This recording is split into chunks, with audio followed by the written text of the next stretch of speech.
बिहार की सियासत में इस वक्त सबसे ज्यादा चर्चा है प्रशांत किशोर के सियासी दांव की, जिन्होंने संकेत दे दिया है कि वो इस विधानसभा चुनाव में उतरेंगे।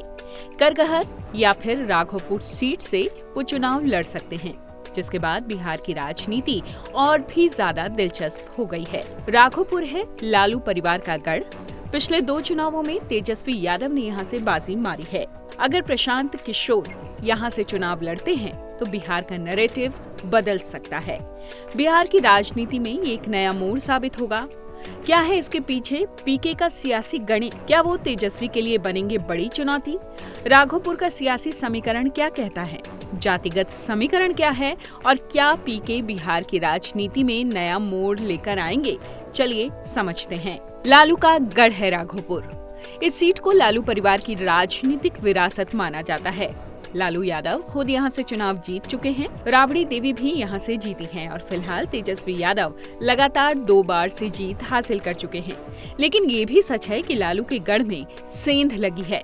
साल 2010 में जब जेडीयू उम्मीदवार सतीश कुमार से राबड़ी देवी हार गई थी। पीके का सियासी गणित। राघोपुर से चुनाव लड़ना पीके की सियासी रणनीति का बड़ा हिस्सा है। यहां से चुनाव लड़कर वो सीधे तेजस्वी यादव को चुनौती तो देंगे ही, साथ ही बिहार की राजनीति में तीसरे विकल्प के तौर पर मजबूती से स्थापित भी हो जाएंगे। ये लड़ाई सिर्फ 2 नेताओं की नहीं होगी, बल्कि ये बिहार की राजनीति का नैरेटिव भी बदल सकती है। तेजस्वी के लिए चुनौती। महागठबंधन का सीएम फेस है तेजस्वी यादव, भले ही ऑफिशियली इसका ऐलान ना किया गया हो।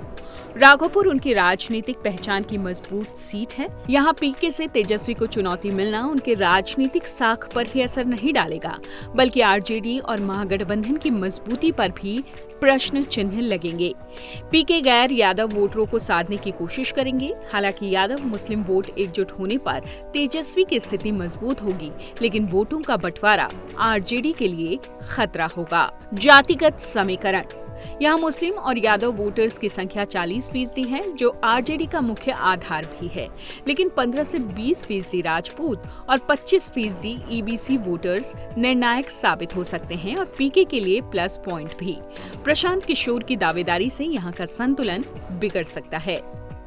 बिहार की राजनीति में नया मोड़। जातिगत समीकरणों के इर्द गिर्द घूमने वाली बिहार की राजनीति में प्रशांत किशोर अगर राघोपुर सीट से लड़ते हैं तो चुनावी बहस जाति से निकलकर विकास, शिक्षा, स्वास्थ्य और रोजगार जैसे मुद्दों पर केंद्रित हो सकती है। और ये जंग महज राघोपुर तक सीमित नहीं रहेगी, बल्कि इसका असर होगा पूरे बिहार की चुनावी रणनीति और गठबंधन पर। आपको क्या लगता है, क्या प्रशांत किशोर तेजस्वी यादव को राघोपुर से हरा सकते हैं? अपना जवाब हमें कमेंट बॉक्स में जरूर दीजिए।